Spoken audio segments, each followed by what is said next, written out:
Lepas tu riwayat hak nak cerita di sini, tadilah ada Sami', Basir, apa tu sifat-sifat Allah tu ada disebut di dalam hadis ini.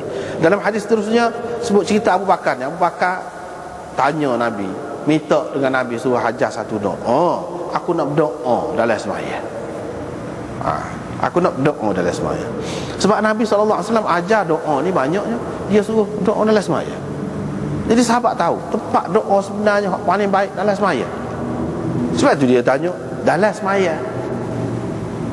Dalam sembahyang. Gitu.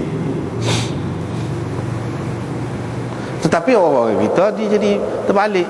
Boleh lepas sembahyang tu pun, boleh lepas sembahyang tu pun.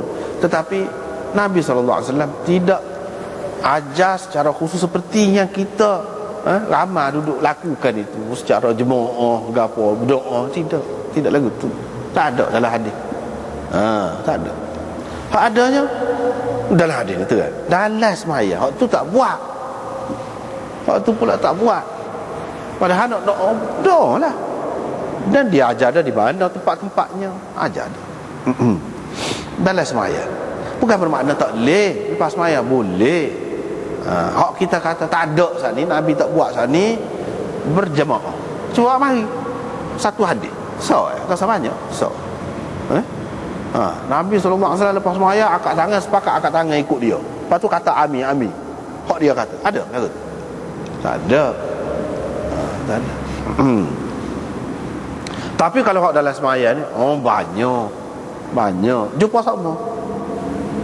Ni 5 kali sehari sembahyang jumpa. Ni kalau ada buat, dia tidak sah lah hadis. Dia tidak sah hadis. Sepatutnya beratus-ratus lah hadis. Sahabat bukan seorang dua. Sahabat pergi sembahyang dengan Nabi SAW bukan seorang dua. Macam ni. Sembahyang jemaah sama, dia boleh tahu. Tak ada.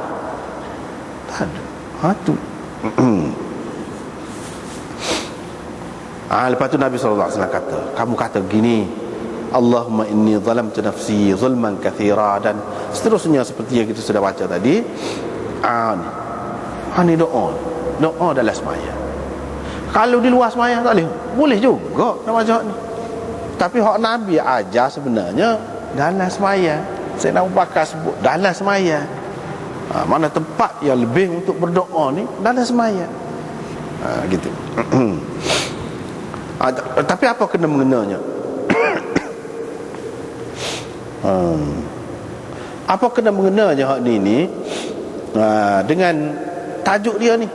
Allah Subhanahu Taala Maha mendengar lagi Maha melihat. Kalau dalam hadis ni zahirnya kita tengok tak ada nampak tu. Itu halus. Perhatian Imam Bukhari itu halus. Seni dia, seorang yang sangat seni. Apa-apa pun kalau nak jadi cemerlang, jadi lebih, memang dia kena ada seni tu. Dia bukan setakat pandai hak zahir tu, tidak. Tapi dia kena ada seni hak dalam tu. Seni tu payahnya. Apa-apa pun. Kalau kita tengok sini dalam ni hasyiah nombor 4, alimni mutabaqatuhu litarjamah min haitsu inna ba'd adh-dhunub mimma yusma'u wa ba'daha mimma yubsaru falam yaqa' maghfiratuhu illa ba'da al-istima' wal ibsar. Itu dia sebut. Dia kata zahirnya tak ada nampak ni kaitan dengan tajuk tadi, hadis Imam Bukhari mari. Tetapi kata dia, kesesuaian hadis ini dengan tajuk dianya dari segi dosa-dosa tu hak nak diampunkan oleh Tuhan, hak kita minta Tuhan ampunkan itu. Ada hak bahasa jenis boleh didengar dosa tu, maknanya kita duk mengupak orang, duk kata kat orang, maki orang, maki kita, umpat kita dan sebagainya. Kita kata huduh kat orang, kan benda tu boleh dengar tu. Orang dengar sakit hati, sedih jadi. Tu. Maknanya ada sebahagian dosa tu dia berkait dengan pendengaran. Dia berkait dengan pendengaran. Dan ada sebahagian dosa tu berkait dengan penglihatan. Ataupun hak kita dengar, benda tu tak boleh dengar, kita dengar. Ataupun kita lihat sesuatu yang berkait dengan lihat, sepatutnya kita tidak tengok, kita telah tengok aurat dia, berdosa. Misalnya berkait dengan lihat itu. Gitu. Jadi minta ampun dosa kita yang berkait dengan hal tadi lah. Itu maknanya ada kaitan dengan Sami' Basir itu. Jadi Tuhan itu maha mendengar lagi maha melihat. Begitu. Itu satu. Yang kedua, ni lebih comel lagi. Ibnu Battal berkata, kesesuaian hadis ini dengan tajuk dia dari segi Abu Bakar minta Nabi SAW ajar dia doa. Nabi SAW ajar doa. Ajar doa sebut baca ni barulah berguna kalau Tuhan itu dengar. Itu seni dia. Apa? Biasanya doa ni apa? Doa qahar. Wad'u rabbakum tadarruan wa khufyah. Tuhan suruh doalah. Suruhlah Tuhan kamu tadarruan dengan penuh rendah diri. Dan dengan perlahan qahar. Itu asalnya doa tu. Boleh juga derah tu pun ada ketikanya boleh juga. Tetapi umumnya pada dasarnya berkait dengan doa ni qahar. Bila qahar, Tuhan tu lagu mana? Qahar pun tak apa, dia maha mendengar. Kau tak adil lah juga. Dia kata Allah Akbar derah tadi, Nabi SAW kata irba'u ala anfusikum, kesialah ke diri kamu sendiri. Sebab itulah hak ni pun kalau kata qahar, Tuhan dengar. Jadi ada faedah lah ajar doa tu. Kata tu ada faedah. Sebab apa? Tuhan maha mendengar. Sebab kata-kata ni berguna kepada hak dengar. Kalau tak dengar, kata awak ke dia tak ada faedah. Sia-sia saja. Sesuatu yang tidak boleh dengar, kita kata awak ke dia. Batu tak dengar, kita nak kecek ke dia, apa faedah? Kita kata begitu. Jadi dari segitulah support sesuai tajuk ini dengan hadis ini. Dan Aisyah berkata, Nabi SAW bersabda, Jibril seru aku. Dia kata Allah telah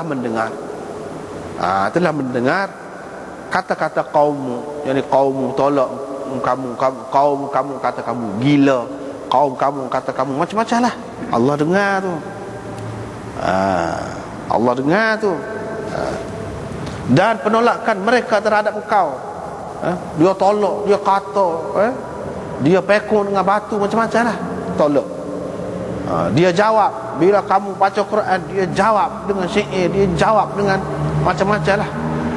Dia jawab, Tuhan dengar belaka. Apa maksudnya? Imam Bukhari buat ni, dia nak ayatnya dengar ni.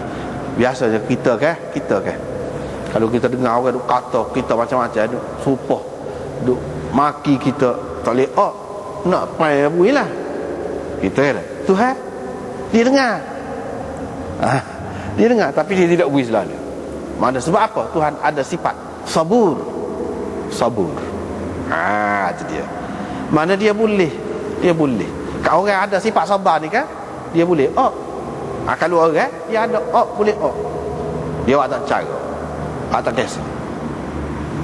Gitu. Tak kisah tu bukan makna tak dengar. Tuhan tidak hukum selalu, bui selalu, tu bukan makna tak dengar. Dia dengar. Tapi apa dia tidak? Ini makna Tuhan ni tidak bersifat seperti manusia. Manusia kalau dia dengar, bising tak boleh nak kerja. Kalau bising, ini berkait dengan pendengaran dia. Kalau orang ganggu dia, kata macam-macam, celah dia, nguduh dia, naik angin. Itu manusia. Tuhan tidak gitu. Manapun dia ada sifat mendengar, serupa bunyinya, serupa dengan manusia. Makhluk ada juga mendengar, sebahagiannya ada juga mendengar, tetapi hakikatnya tidak serupa. Sebab apa? Sebab Tuhan itu lain. Makhluk ni, kejadian ni dia lain, ada sifat-sifat dia yang menunjukkan kelemahan dia.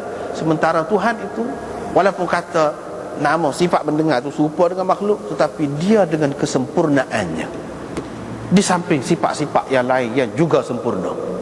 Gitu. Itu dia nak ayat sini. Tujuan dia apa lagi?